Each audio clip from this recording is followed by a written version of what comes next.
के बाबत मैं प्रेस वार्ता के लिए आज मतलब कोशिश की हूँ कि आज प्रेस वार्ता हो जाए ताकि हमारी बात जनता और सरकार तक पहुँच सके। कैसे क्या है रास्ता क्या है?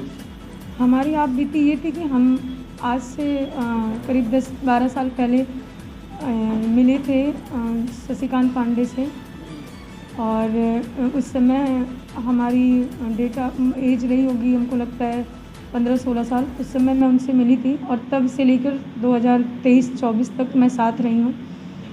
उस दौरान मैं 4-5 बार गर्भवती भी हुई हूँ। मेरे बिना इच्छा के मेरा गर्भपात भी कराया गया है, मुझे नशीली दवाइयाँ दे करके, और कई जगह किराए के मकान में उन्होंने रखा है, जैसे में शिवपुर, पहड़िया, रामनगर, कैंटोनमेंट पॉस इलाके में, और कई होटलों में भी वो ले जा कर के बाहर गोवा, मुंबई, दिल्ली वगैरह में भी उन्होंने रखा। और अब सारी चीज़ वो छोड़ कर के एकाएक हमको बेसहारा छोड़ कर चले गए, चूँकि मैं घर से भाग कर के उनके साथ गई थी।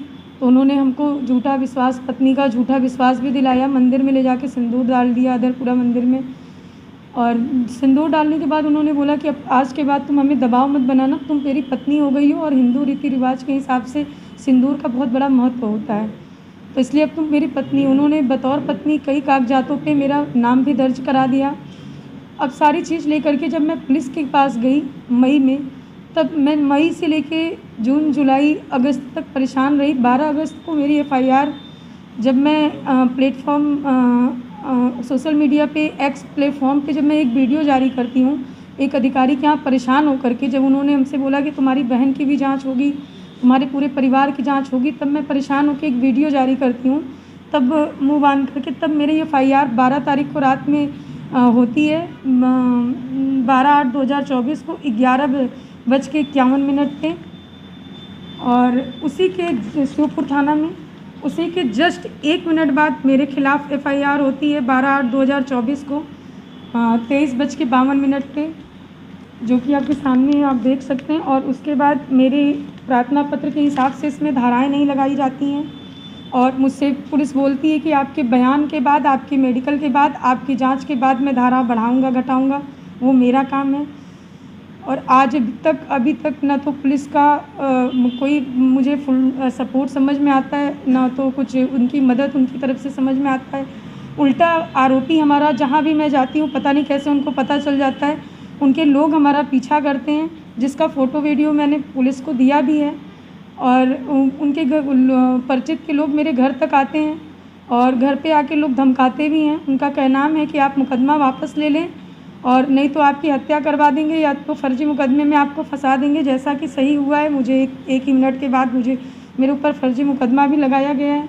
मैं तो चाहती हूँ उसकी विस्तारित से जांच हो उस मुकदमे में।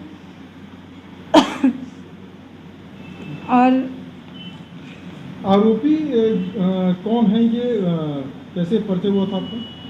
आरोपी इनका नाम शशिकांत पांडे और पन्नू पांडे है, स्वर्गीय पुत्र स्वर्गीय सूर्यनाथ पांडे। तो मैं चाहूँगी कि इनके मुकदमे की एक बार पुलिस कायदे से गंभीरता को लेते हुए जांच करे और मेरी मदद करे। पुलिस की कोई मदद मुझे नहीं मिल पा रही है, जिसकी वजह से मुझे मीडिया का सहारा लेना पड़ रहा है। बस मैं यही चाहती हूँ। उच्च अधिकारियों के पास क्या आश्वासन मिला? उच्च अधिकारियों के पास कई बार गई हूँ, रात भर फ़ोन करके परेशान जब मुझे किया जाता है। मेरे पास बहुत से फ़ोन भी आते हैं जिसकी पूरी रिकॉर्डिंग, स्क्रीनशॉट, नंबर मैंने सब थाने पे सबको, सारे अधिकारी को दिया है, लेकिन मेरा कोई अधिकारी कोई मदद नहीं कर रहा है। केवल इस वजह से कि विपक्षी पैसे से मजबूत है और सोर्स से मजबूत है, बस इस वजह से मेरी कहीं कोई सुनवाई है ही नहीं।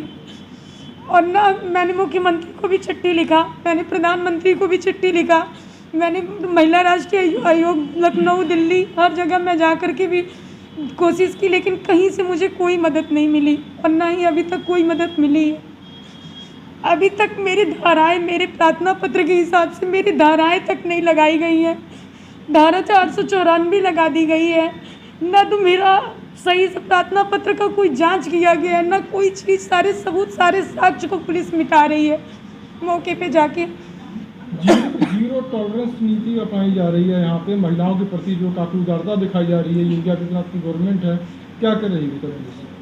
अब ये तो मैं नहीं बता सकती, लेकिन मैं ज़रूर 4-5-3 घंटे घर के बाहर बैठा रहा। मैं घर पे मौजूद नहीं थी उस दौरान, इसलिए मेरी उनकी मुलाकात नहीं हो पाई, जिसकी वजह से फ़ोन पे वार्ता हुई तो उसकी रिकॉर्डिंग मैंने उसको दी है। व्हाट्सएप कॉलिंग किया जाता है, जिसकी रिकॉर्डिंग नहीं हो पाती है उस पे वो हमको फ़ोन करके धमकाया जाता है और उनका कहना है कि अवैध तरीके के धंधे में मैं तुम्हें फंसा दूँगा, ऐसे कर दूँगा, वैसे कर दूँगा, मेरे पास पैसा है, पावर है, सत्ता है, मैं कुछ भी कर सकता हूँ। और ऐसा वो कई बार किए भी हैं कई लोगों के साथ, इसलिए मुझे डर है। वो मेरे साथ-साथ मेरे परिवार वाले जो कि मेरे साथ नहीं रहते हैं, क्योंकि मैं भाग के उनके से शादी की थी, मैं बेसहारा थी, लेकिन अभी मेरा मायका मेरे साथ सपोर्ट में आया है, जहाँ की मेरे पास भाई है ना बाप है, सिर्फ मैं हूँ और मेरी माँ है और मेरी एक छोटी बहन है। भाई मेरा है जो कि बचपन से मौसी के पास रहता है, उसको मौसी ले ली है, वो वहीं रहता है। पिताजी नहीं है, एक्सपायर कर गए, इसलिए उनको भी, मेरी बहन और मेरी माँ को भी मेरे साथ फंसाने की बात करते हैं लोग विपक्षी। आपने एफआईआर में दिखाया है कि कुछ ज्वेलरी और कुछ कैश लेकर के जी, हमारा उन्होंने कुछ दिन पहले उनके यहाँ जीएसटी का शायद छापा पड़ा था, उसी का हवाला देते हुए वो हमसे कुछ ले गए ज्वेलरी, करीब लगभग 20 से 22 लाख रुपए का, जिसका सारा बिल पुर्जा मेरे पास उपलब्ध है,